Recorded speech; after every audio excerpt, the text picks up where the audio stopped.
আজকে অনলাইনে নবীজির ব্যবহৃত কিছু জিনিস বলে বেশ কিছু ভিডিও দেখা যায় আজকাল। এগুলো কতটুকু সঠিক? মুহাম্মদ রাসূলুল্লাহ লেখার পর সাল্লাল্লাহু আলাইহি সাল্লাম না লিখলে কি গুনাহ হবে? ইসলাম বা রাসূল সাল্লাল্লাহু আলাইহি সাল্লামকে অবমাননাকারীর শাস্তি কি? কেউ যদি জামাতে গিয়ে ইমাম রুকুতে থাকা অবস্থায় তাকবীরে তাহরিমা বাঁধে কিন্তু সানা পড়তে পড়তে ইমাম রুকু থেকে উঠে যায়, তাহলে কি সেই রাকাত পেয়েছে বলে গণ্য হবে? কসম বা দোহাই কি এক? আল্লাহ ছাড়া কি কারো নামে দোহাই দেয়া যাবে? মৃত্যু দিবসে কোরআন খতম দেওয়া সম্পর্কে ইসলামের বিধান কি? স্ত্রীকে দেশে রেখে কতদিন স্বামী প্রবাসে থাকতে পারে? অনেকেই যৌবনকালে হারাম পথে যেমন সিনেমা, নাটক, সুদ, ঘুষ, খেলা সম্পদ অর্জন করে, কিন্তু শেষ বয়সে তওবা করে ও আগের সে সম্পদ ভোগ করে, তাদের ইবাদত কি কবুল হবে? এই পোস্ট যতটুকু সম্ভব আপনি শেয়ার করুন এবং ওয়াচ পার্টি করুন। আপনার সামান্য শেয়ার কোনো মানুষের জন্য আলোর পথ পেয়ে যাওয়ার মাধ্যম হতে পারে। এবার চলে যাচ্ছে আমরা প্রশ্নোত্তরে সরাসরি।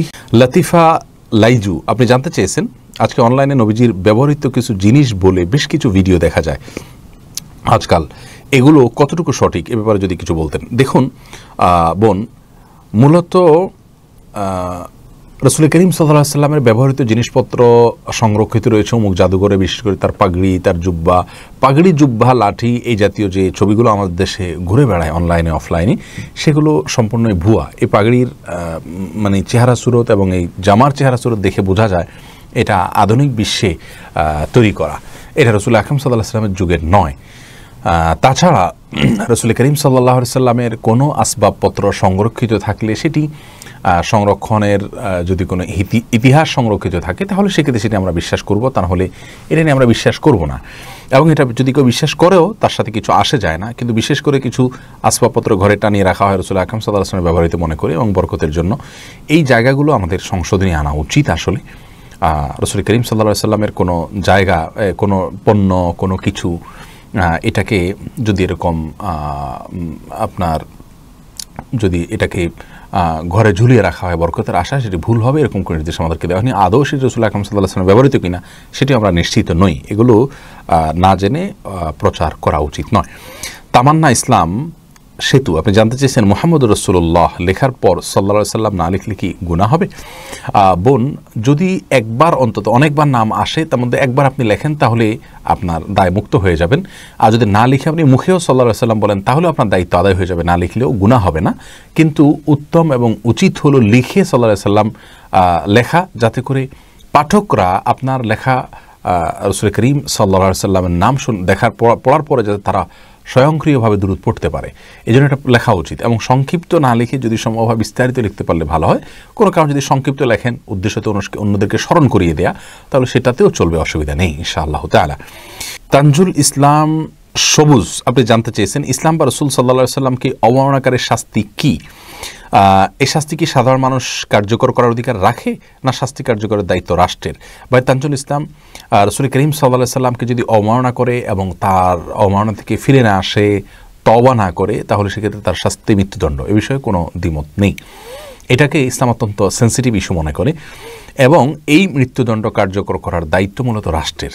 বিচারিকভাবে সাধারণ মানুষ যে এসে যদি যাত্রার হাতে এই দায়িত্ব তুলে নেয়, তাহলে একজনের মতে রাসূল করিম সাল্লাল্লাহু আলাইহি সাল্লামের কোনো কথা অবমাননাকর মনে হলে তিনি তাকে হত্যা করে দিলেন, কিন্তু দেখা গেল যে ওলামা ইকরাম অ্যানালাইসিসে প্রমাণ হলো বিষয়টি রাসূল করিম সাল্লাল্লাহু আলাইহি সাল্লামের অবমাননা নয়, অথবা অবমাননা মনে করে হত্যা করে ফেললো কিন্তু লোকটি মানসিক অসুস্থ ছিল। তো এরকম আরও বহুবিধ সমস্যার দুয়ার খুলবে যদি প্রত্যেকে যার যার হাতে বিচার তুলে নেন। এই জন্য অবশ্যই এটা রাষ্ট্রের দায়িত্ব। রাশেদুল ইসলাম রাকিব জানতে চেয়েছেন কেউ যদি জামাতে গিয়ে ইমাম রুকুতে থাকা অবস্থায় তাকবীরে তাহরিমা বাঁধে কিন্তু সানা পড়তে পড়তে ইমাম রুকু থেকে উঠে যায়, তাহলে কি সেই রাকাত পেয়েছে বলে গণ্য হবে? দেখুন, ইমাম রুকুতে থাকা অবস্থায় যদি তাকবীরে তাহরিমা বাঁধেন এবং ইমাম তিনি রুকুতে যাওয়ার আগেই ইমাম আপনার উঠে যান, তাহলে সেক্ষেত্রে সে রাকাত পেয়েছেন বলে ধরা হবে না, কারণ তিনি ইমামকে রুকুতে গিয়ে পান নাই। মান আদরাকার রুকু ফাকাদ আদরাকার রাকাতা, যে ব্যক্তি রুকু পেল সে রাকাত পেল। হাদিসের দ্বারা উদ্দেশ্য হলো যে ব্যক্তি রুকুতে গেল, যে রাসূল ইমামকে সে রুকুতে পেল, সে ওই রাকাত পেল। কিন্তু এটুকু যদি না হয় তাহলে সেক্ষেত্রে তিনি রাকাত পেয়েছেন বলে গণ্য করা হবে না। জান্নাতুল মাওয়া এই আয়াত থেকে আপনি জানতেছেন কসম বা দোহাই কি এক? আল্লাহ ছাড়া কি কারো নামে দোহাই দেয়া যাবে? অনেকে পীরের দোহাই দেয়, এটা কি শিরক? আল্লাহ ছাড়া আর কারো নামে দোহাই দেয়া যাবে না। দোহাইটা কসমের প্রকৃতির, কিন্তু যতক্ষণ পর্যন্ত কারোর নামের দোহাই না দেয়া হয়, যেমন এমনি বললো দোহাই লাগে তোমার, তাহলে সেটা শপথ হিসাবে বিবেচিত হবে না।